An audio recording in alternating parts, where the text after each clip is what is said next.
Few movie franchises have ever been as successful as Star Wars. Over its lifespan, it has reportedly generated worldwide box office revenue of more than $10 billion. The first film, Star Wars Episode IV: A New Hope, was released in 1977, generating $1.5 billion in its opening weekend. However, to date, the first installment has managed to gross over $775 million from a production cost of just $11 million. But while Star Wars movies have and will likely continue to generate huge sums of money for its creators, its legacy is much greater than just being a giant cash cow. In fact, Star Wars and George Lucas are credited with completely changing the way the movie industry works. Few of us will ever make an annual salary of $500,000, let alone be willing to accept a pay cut of that amount. Yet that was something that Lucas did while creating the first Star Wars movie. He did it in exchange for receiving ownership of the merchandise rights for the film, allowing him to sell figurines and other products based on his creation. But when you factor in the fact that Lucas did this in 1977, that figure is actually closer to $2.3 million in today's money. That's a huge life-changing sum that he willingly agreed to forego.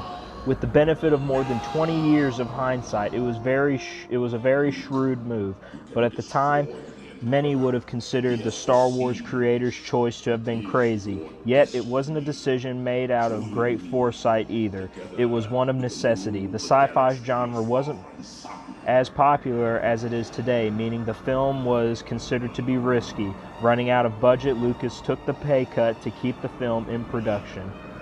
Seeing the success of Star Wars, just about every movie studio in Hollywood jumped on the bandwagon, and many modern creations are even written and produced with merchandise in mind. The range of licensed deals has grown dramatically over the years too. While it started out with little plastic figures, it has grown into branded roller coasters, entire theme parks, spin-off cartoons, books, food products, and video games.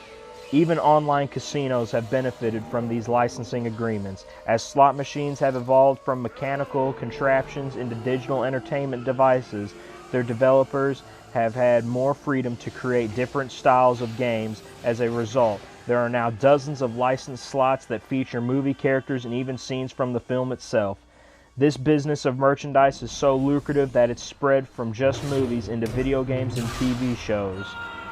Up to 2021, Star Wars movies have grossed over $10 billion at the box office, but between 1977 and Disney's acquisition in 2012, merchandise sales had generated more than $20 billion of revenue. After the huge success of the first Star Wars film, Lucas began licensing figurines and other collectibles that fans began to buy en masse.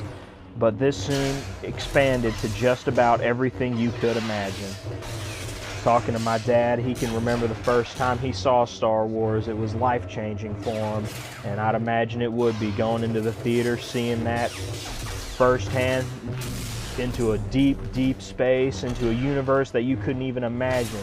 Me and my dad talk about Star Wars a lot. We're huge nerds when it comes to it. And to us, the biggest and greatest impact Star Wars has had on not only us, but kids all over the world, is that it has given you a sense of imagination. My favorite toys growing up were little Star Wars figurines that were based off of characters from Clone Wars. I didn't even watch Clone Wars, but I loved Star Wars, and I loved all the blasters, the lightsabers, the robots, the aliens. I cannot tell you how many hours and hours I spent playing with those figurines, creating my own stories in my head, making bad guys villains and villains bad guys. It was a blast, and even talking to my dad, I thought he'd be annoyed by all the stupid things I was saying and all the crazy fight sounds I was making, but that's one of his crowning achievements and one of his most fondest memories as a dad, is looking at me and seeing my imagination run wild off of something that he grew up on as a kid, and seeing that it still has a place in today's society.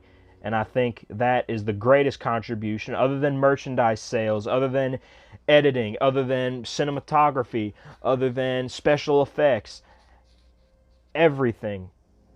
I think Star Wars is the key, the gateway to opening your imagination and letting you create your own stories in your head.